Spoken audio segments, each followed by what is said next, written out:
Ethers को prepare करने के टिपिकल केमिकल मेथड्स कौन कौन से होते हैं और उनकी एडवांटेजेस और ड्रॉबैक्स क्या होंगी। नमस्ते, मेरा नाम मनदीप दलाल है और इस लेक्चर में हम इन्हीं प्रश्नों के उत्तर खोजने की कोशिश करेंगे।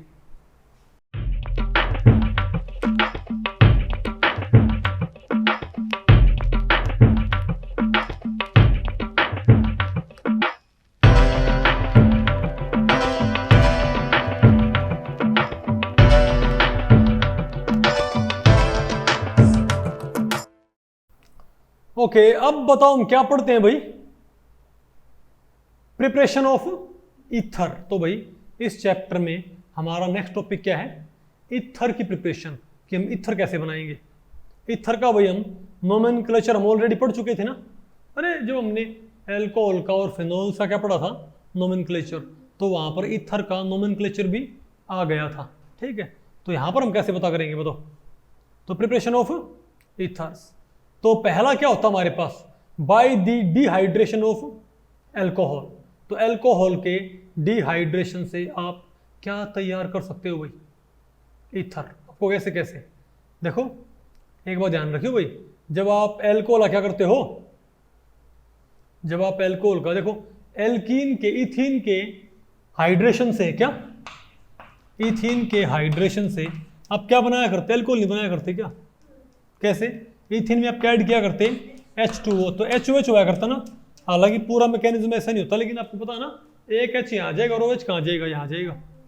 तो अगर मैं मान लिया एल्कोहल का क्या कर दूँ डिहाइड्रेशन, तो वापस क्या बन जाएगा हमारे पास, तो alcohol undergoes dehydration in the presence of protic acid, H2SO4 ले लो या H3PO3 ले लो भाई। नहीं समझे बात। तो हमारे पास क्या बनेंगे, एल्कीन बनेंगे या क्या बनेंगे, ether, depending upon the reaction condition. यानी अगर आपने एल्कोहल में क्या मिला दिया, H2SO4 ही क्या दे दी, प्रेजेंस। अगर आपने एल्कोहल में प्रोटिक एसिड की प्रेजेंस दे दी, ठीक है बात, तो 443 केल्विन हुआ टेम्परेचर, तो क्या मिलेगा आपको, इथीन। और 413 केल्विन हुआ तो हमें क्या मिलेगा, ईथर। ये हुआ क्या, अरे भाई CH3CH2OH, क्या आपको ये कैसे बन गया, ये एल्कोहल का डिहाइड्रेशन है। इसका मैकेनिज्म यहाँ पर आगे दिया हुआ है, लेकिन पहले आप ये देखो हमारे पास दो एल्कोहल हैं। बताओ क्या हमारे पास CH3CH2OH है और एक और मान लो OH CH2CH3। तो किसी तरीके से अगर मैं यहां से ये निकाल पाऊं, क्या इनमें क्या कर दूं, एल्कोहल का डिहाइड्रेशन। यानी अगर एल्कोहल के एक मॉलिक्यूल का ही क्या हो गया, देखो CH3 CH2 और OH, तो एल्कोहल के एक मॉलिक्यूल का क्या हो गया, डिहाइड्रेशन। एक का क्या हो गया भाई, मतलब ये निकल जाए तो क्या बन जाएगा, एल्कीन, क्या बन जाएगा, इथीन बन जाएगा। लेकिन अगर दो मॉलिक्यूल क्या हो जाए, डिहाइड्रेशन, और दो मॉलिक्यूल में से वाटर निकल जाए किसी तरीके से, तो हमारे पास क्या बन जाएगा, CH3 CH2O CH2 CH3। तो क्या होता है ये, डाई इथाइल ईथर बना कि नहीं बना, उपकार। तो भाई डाई इथाइल से बना कि बना, तो ये अलग अलग क्या होंगी रिएक्शन कंडीशन। तो एक बार आप क्या पढ़ो इसका, बताओ इसका आप मैकेनिज्म पढ़ लो भाई, इसका मैकेनिज्म कैसे काम करता है, डाइथाइल मतलब एल्कोहल के ऊपर। तो सबसे पहले क्या होता है, मैंने क्या बोला था आपने यहाँ पर, वो तो मैंने वैसे बताया था कि भाई यहाँ से सिंपली निकल गया, लेकिन एक्चुअल मैकेनिज्म क्या होता है, एक्चुअल मैकेनिज्म में पहले आपके पास जो CH3 CH2OH होएगा ना, आपने यहाँ पर प्रेजेंस इसकी दी है, प्रेजेंस इसकी दी है सल्फ्यूरिक एसिड की। तो सल्फ्यूरिक एसिड की आपने दे रखी प्रेजेंस है, तो क्या सप्लाई करेगा, प्रोटॉन, क्या करेगा। तो सबसे पहले इस एल्कोहल क्या हो जाएगा, प्रोटोनेशन, क्या हो जाएगा एल्कोहल का। तो पहले एल्कोहल का आपने क्या करना है भाई, प्रोटोनेशन करना है। तो प्रोटोनेशन करने से ये प्रोटॉन कहाँ ग्रैब कर लेगा, ऑक्सीजन। यहाँ पर मेरे पास क्या हो जाएगा, ये CH3 CH2 और OH और H प्लस का नहीं जाएगा हमारे पास ये, बताओ। तो पहला स्टेप क्या होगा इसका, प्रोटोनेशन ऑफ एल्कोहल। नहीं आ गया आपको ये, अरे बोलो भाई। पहले हमारे पास बताओ क्या होगा, प्रोटोनेशन ऑफ एल्कोहल होएगा। अब अगले स्टेप में ये पता है कैसे एक्ट करेगा? As nucleophile. क्या भाई सेकंड स्टेप में ये बताओ कैसे एक्ट करेगा? एज मतलब ये अल्कोहल मॉलिक्यूल कैसे एक्ट करेगा? As nucleophile. कैसे बताओ? हमारे पास ये बना हुआ है अल्कोहल के एक मॉलिक्यूल का क्या हो गया? प्रोटोनेशन। मेरे पास ये बन गया ना। अब अल्कोहल का पे एक मॉलिक्यूल और लेके आओ। क्या लेके आओ? तो अल्कोहल का जो ये मॉलिक्यूल है CH3CH2OH, तो इसके पास लोन पेयर है कि नहीं है? तो इसके पास लोन पेयर है कि नहीं है? बिल्कुल है। उपकार। तो ये कैसे एक्ट करेगा? इलेक्ट्रोफाइल की न्यूक्लियोफाइल? न्यूक्लियोफाइल। ये कैसे टकरा? न्यूक्लियोफाइल। तो ये न्यूक्लियोफाइल कहाँ अटैक कर दिया बताओ भाई? अब इस कार्बन से क्या अटैच्ड है? Electron withdrawing group. तो ये न्यूक्लियोफाइल अपने लोन पेयर से बताओ कहाँ अटैक कर देगा? इस कार्बन के ऊपर। इस कार्बन से बॉन्ड करना चाहेगा, लेकिन ये कार्बन ऑलरेडी कितने बॉन्ड बनाए हुए हैं? उपकार। ये कार्बन ऑलरेडी कितने बॉन्ड बनाए हुए हैं? 4 बॉन्ड नहीं बनाए हुए क्या? एक तो इस साइड, एक इस साइड, और 2 बनाए हुए हैं हाइड्रोजन। तो अगर ये बॉन्ड, अगर ये यहाँ पर बॉन्ड बनना चाहेगा तो ये बॉन्ड फिर टूटे क्या हो जाएगा? इसका क्या होना चाहिए? Hydrolytic cleavage. तो यहाँ से बताओ क्या निकल जाएगा? वाटर। वाटर यहाँ से निकल जाएगा ना। और हमारे पास क्या बन जाएगा बताओ भाई?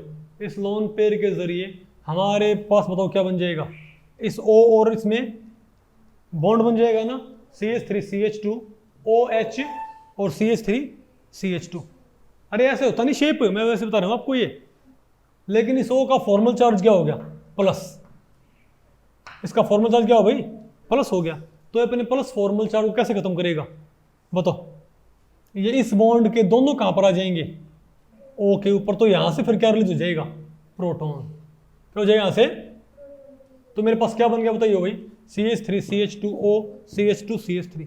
मेरे पास फाइनली ईथर बना कि नहीं बना? उपकार बताओ भाई। तो मेरे पास फाइनली ईथर बना कि नहीं बना? अरे बोलो। तो क्या बोलेंगे हम इसको? Acidic dehydration of alcohol to give an alkene is also associated with substitution reaction to give an ether. अरे बोलो भाई। अब तो क्या हमारे पास? The method is suitable for preparation of ether having primary alkyl group only. ये लेकिन मेथड सिर्फ इसके लिए है जिनमें सिर्फ कौन सा ग्रुप हो? प्राइमरी एल्काइल ग्रुप हो। यानी कि जो O के साथ जो कार्बन जुड़ रहा है वो कैसा होना चाहिए? प्राइमरी। वो सेकेंडरी या टर्शरी नहीं होना चाहिए भाई। नहीं आपको समझ में? The alkyl group should be, बोलो भाई, अनहिंडर्ड। क्या होना चाहिए? अनहिंडर्ड मतलब क्या है? कि जो कार्बन है यहाँ पर जो आपने बनाया है ये प्राइमरी नहीं है क्या? क्यों? ये कार्बन कितने जुड़ रहा है? सिर्फ एक कार्बन से। नहीं आपको समझ में? उपकार। तो जो कार्बन जिस पे अटैक हुआ था, तो जब ये आपका जो प्रोटोनेटेड अल्कोहल था जिसने अटैक किया था कार्बन के ऊपर भाई, वो क्या था आपका? अनहिंडर्ड था ना भाई। क्योंकि इस कार्बन के अराउंड क्या थे जहाँ अटैक किया था? सिर्फ 2 हाइड्रोजन थे। क्या थे? 2 हाइड्रोजन। अगर वहाँ बल्कि ग्रुप होते तो वहाँ पर अटैक लेस फेवरेबल होता। नहीं आपको? बोलो भाई। And temperature should be low, otherwise the reaction favours the formation of alkene. नहीं तो बताओ क्या हो जाएगा? हमारे पास क्या बन जाएगा? एल्कीन बन जाएगा भाई। The reaction follows SN1 pathway when the alcohol is secondary and tertiary. नहीं आपको? रिएक्शन कौन सा पाथ फॉलो करेगी? SN1 पाथवे व्हेन अल्कोहल क्या होगा? सेकेंडरी या tertiary. Which will you learn in आगे पढ़ोगे भाई। However the dehydration of secondary and tertiary alcohol to give corresponding ether is unsuccessful as the elimination competes over substitution and। देखो अब आप ये बताओ यहाँ पर ये रिएक्शन कैसी हुई है? क्या यहाँ पर भाई एक तरह से सब्स्टिट्यूशन रिएक्शन नहीं हुई क्या? यहाँ पर इस न्यूक्लियोफाइल ने किसको उठा दिया? यहाँ पर वाटर को यहाँ पर नहीं उठाया क्या? नहीं बात आपको पहले पड़ी। यहाँ पर क्या हुआ बताओ? हमारे पास सब्स्टिट्यूशन नहीं हुआ क्या? लेकिन अगर सेकेंडरी और टर्शरी हो ना तो वहाँ पर सब्स्टिट्यूशन की वजह क्या होने लगता है बताओ? एलिमिनेशन। क्या बताओ आप लोग? एलिमिनेशन होने लगता है। बात आपको पहले पड़ गई? अरे बोलो, तो वहां पर ईथर नहीं बन पाते। अच्छा और बताओ हमारे पास कौन सी रिएक्शन है, विलियमसन सिंथेसिस। क्या भाई ये आपको पता है बड़ी ही पॉपुलर रिएक्शन है, क्या बनाने के लिए, क्या बनाने के लिए, ईथर बनाने की निंजा टेक्निक है ये। क्या है, निंजा टेक्निक। समझे बात, तो हम क्या बोले, और आपको बताऊं, इससे सिमेट्रिकल जो विलियमसन सिंथेसिस होगी, ये एक नेम रिएक्शन है उपकार, और इससे आप सिमेट्रिकल ईथर भी और अनसिमेट्रिकल ईथर दोनों तरह के ईथर तैयार कर सकते हो। मतलब ओ के दोनों साइड सेम एल्काइल ग्रुप हो, या ओ के दोनों साइड क्या हो, डिफरेंट एल्काइल ग्रुप, दोनों ही तरह के ईथर विलियमसन सिंथेसिस के जरिए तैयार किए। और भाई इंपॉर्टेंट है ये, यहाँ पर क्या होता है, यहाँ पर आपने एल्काइल हैलाइड को किसके साथ गर्म करना होता है, सोडियम एल्कोक्साइड के साथ।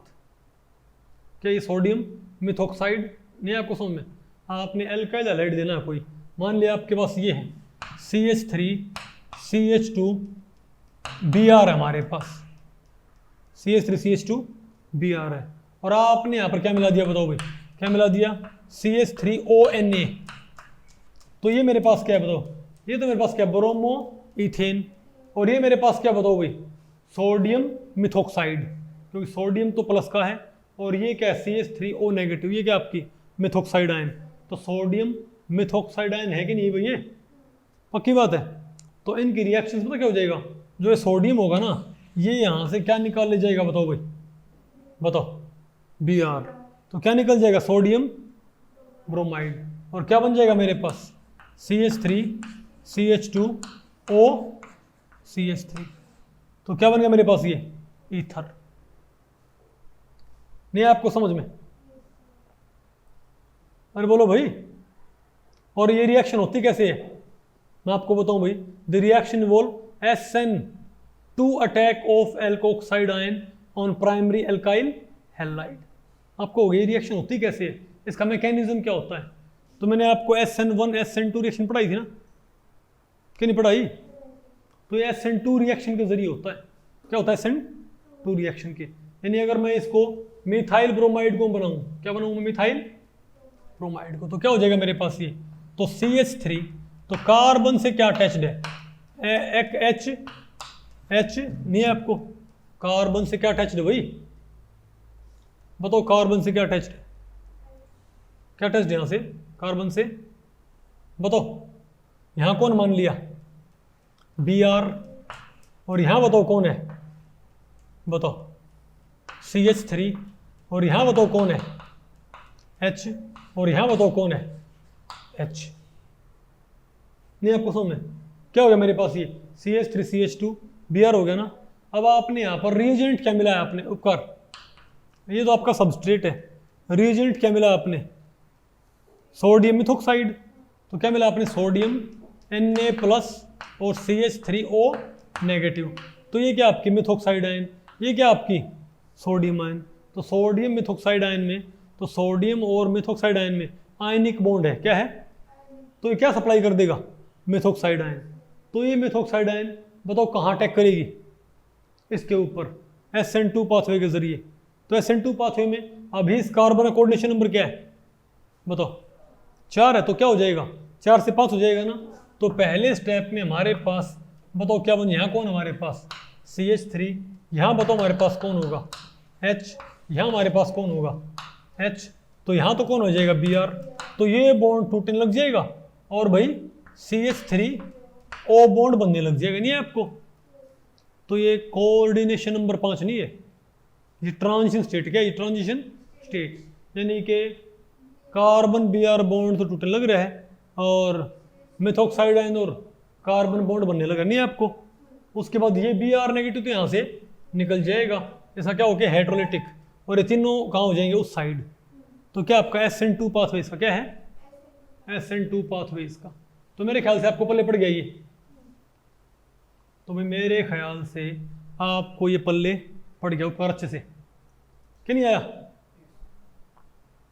Okay good. तो भाई इसको क्या बोलते हैं हम, विलियमसन सिंथेसिस। नहीं आपको समझ में, अरे बोलो भाई, यहां देखो मैकेनिज्म दे रखा है, यहां हमारे पास क्या बताओ, क्या, अच्छा ध्यान रखियो भाई, ethers containing substituted alkyl group, यहां पर जो आपने एल्काइल ग्रुप लिया है कौन सा था, प्राइमरी, क्यों भाई, CH3CH2Br था, तो कार्बन बियरिंग लिविंग ग्रुप, उसके ऊपर दो ही क्या थे, हाइड्रोजन। अरे भाई यहां पर आपके पास कौन सा था, CH3CH2Br था ना हमारे पास, तो क्या था, प्राइमरी था ना, लेकिन क्या हो, अगर क्या हो जाए हमारे पास ये CH3, ये दोनों क्या हमारे पास, सेकेंडरी या टर्शरी, तो क्या हो जाएगा, बोलो भाई, may also the reaction involves SN2 attack, क्या कि नहीं आपको, लेकिन ध्यान रखियो भाई, इससे आप क्या बना सकते हो, सेकेंडरी और टर्शरी वाले भी बना सकते हो भाई, नहीं आपको समझ में, देखो यहां पर ही आ गया हमारे पास, ओके, तो क्या होगा बताओ, तो ये हमारी क्या है बताओ भाई, आइसोप्रोपोक्साइड आयन, क्या हमारे पास ये, अरे नहीं सॉरी, अरे मैं भाई उल्टा बोल गया, कहां पर गया, कंटेनर सब्सटेंट ग्रुप्स में, हाँ ठीक है, बताओ भाई, बताओ बस क्या हो गया, alkoxide ion primary alkyl halide, आप एल्काइल हैलाइड तो क्या रखो, अरे भाई सॉरी, एल्काइल हैलाइड तो आप क्या रखो, प्राइमरी रखो, एल्काइल हैलाइड क्या रखो आप, प्राइमरी रखो, लेकिन जो आपके पास कौन थी, मिथोक्साइड आयन, कौन थी आपके पास, CH3, ओ नहीं थी क्या आपके पास, तो ये मेरे पास क्या थी, अरे भाई H और H थी ना हमारे पास, ये नहीं आपको Na, तो ये क्या हो CH3, ये क्या हो CH, ये क्या आपकी टर्शरी ब्यूटोक्साइड, टर्शरी, तो टर्शरी ब्यूटोक्साइड क्या होता है, एक न्यूक्लियोफाइल, नहीं आपको उपकार, तो आप यहां पर देखो, यहां बताओ क्या हमारे पास, ये तो हमारा क्या है, प्राइमरी एल्काइल हैलाइड, तो इस कार्बन पे तो अटैक होना है, तो यहां पर रिएजेंट कौन सा होगा, यहां पर सोडियम मिथोक्साइड नहीं है, सोडियम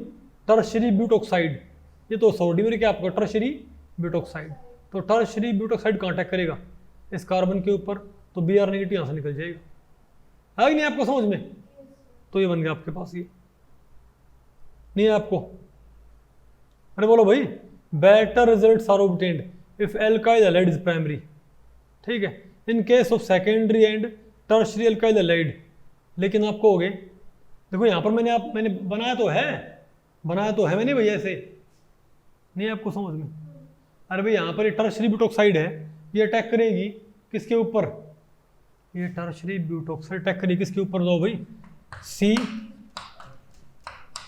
नहीं है आपको, अरे भैया ये आपको समझ में, तो इससे बाइंड नहीं कर जाएगी CH3 के साथ, तो प्राइमरी एल्काइल पे बाइंड करेगी ना, लेकिन आपका सबस्ट्रेट क्या होता, सेकेंडरी, मतलब ब्यूटोक्साइड ना होती, यहां पर तो मैंने ये ब्रांचिंग किसमें कर रखी है, मिथोक्साइड आयन में, कहां पर कर रखी है, मैंने न्यूक्लियोफाइल में कर रखी है ब्रांचिंग, लेकिन ब्रांचिंग में कहां कर देता, सबस्ट्रेट में, किसमें भाई, मतलब मैं एल्काइल हैलाइड कौन सा ले लेता, सेकेंडरी और टर्शरी, नहीं आपको समझ में, तो आपको पता भाई सेकेंडरी और टर्शरी लेने पर बताओ ईथर की वजह क्या बनेगा, एलिमिनेशन प्रोडक्ट, क्या बनेगा हमारे पास वहां पर, एलिमिनेशन, पता होगा ना आपको भाई, क्योंकि आपको पता होगा जितना हम कहां पर जाएंगे, सेकेंडरी और टर्शरी लेवल पे, हमारा सबस्ट्रेट जितना क्या सेकेंडरी और टर्शरी होगा, उतना हमारा जो क्या बनेगा प्रोडक्ट, क्या हो जाएगा, एलिमिनेशन की साइड शिफ्ट होता चला जाएगा,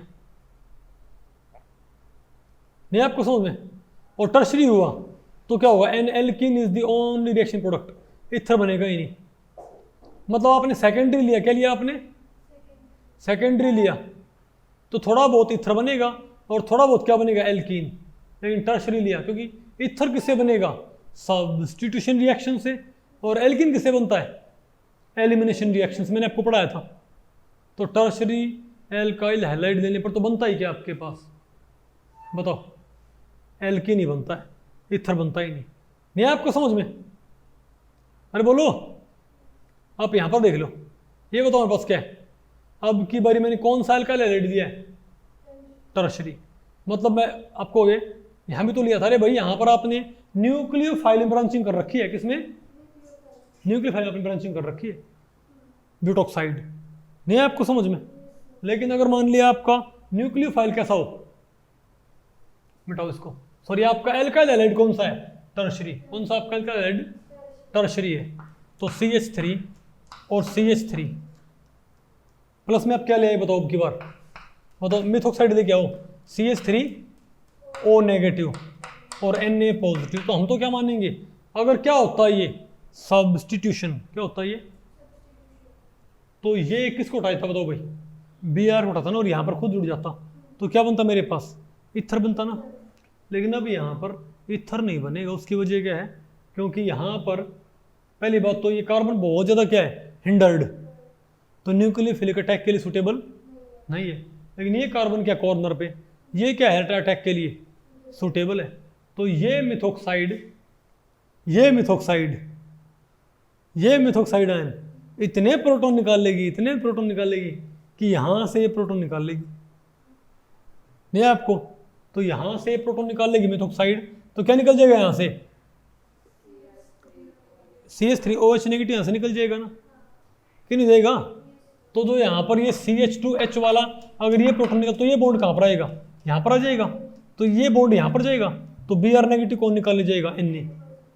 तो क्या बन गया मेरे पास, ये एल्कीन आ गया आपको। तो ध्यान रखियो, अगर आपका एल्काइल हैलाइड क्या है, प्राइमरी, अगर आपका एल्काइल हैलाइड क्या है, प्राइमरी, तो आप न्यूक्लियोफाइल में ब्रांचिंग कर सकते हो। मिथॉक्साइड जो होता है, क्या होता है, मिथॉक्साइड जो होता है हमारे पास नहीं होता मिथॉक्साइड, अरे H और नहीं आपको समझ में, अरे बोलो नहीं समझे बात, आप यहां ब्रांचिंग कर लो, कोई दिक्कत नहीं है, अटैक हो जाएगा। लेकिन आपने ब्रांचिंग कहां कर दी बताओ, सबस्ट्रेट के अंदर, तब आपको क्या मिलेगा, एलिमिनेशन प्रोडक्ट, ना कि सब्स्टिट्यूशन प्रोडक्ट। क्योंकि सब्स्टिट्यूशन प्रोडक्ट क्या होता है आपका, ईथर, और एलिमिनेशन क्या होता है आपका, एल्कीन। आ गया आपको। तो मेरे ख्याल से दिक्कत आपको समझ में आएगी, किसको बनाने में मेन दिक्कत हमारे सामने क्या पड़ती है। ओके, हम नहीं है आपको ये, अरे बोलो, ठीक है। अब बताओ क्या हमारे पास, अच्छा ये तो मैंने आपको बताया भाई। अच्छा और आप, मैं आपको बताऊं, आप फिनोल को भी क्या कर सकते हो, इस मेथड के जरिए फिनोल के भी क्या बनाए जा सकते हैं, विलियमसन सिंथेसिस से फिनोल के भी ईथर बनाए जा सकते हैं। बताओ कैसे, ये बताओ क्या हमारे पास फिनोल है, ये हमारे पास क्या है, NaOH है, इजंट इट। तो बताओ हमारे पास क्या हो जाएगा, तो ये R कहाँ अटैक कर देगा, इसके ऊपर, और ये कहाँ निकल जाएगा हमारे पास, NaX निकल जाएगा और OR। तो मेरे पास क्या बन गया, एल्काइल, एराइल, और ये क्या हो जाएगा, ईथर। नहीं आपको, तो अगर आपने फिनोल ले लिया तो हमारे पास किस तरह के ईथर्स आपको देखने को मिलेंगे, एल्काइल, एराइल, ईथर्स आपको देखने को मिलेंगे, इजंट इट। उपकार आगे आपको समझ में ये, अरे बोलो उपकार, ठीक है।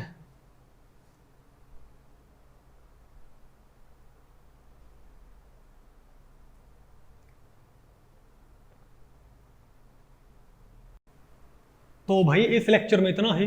अगर इस लेक्चर के बारे में आपके कुछ प्रश्न या सुझाव हैं तो आप मुझे नीचे कमेंट सेक्शन में पूछ सकते हैं, मैं उनके उत्तर देने की पूरी कोशिश करूंगा। तो वो ठीक है, मिलते हैं अगले लेक्चर में, तब तक के लिए नमस्ते।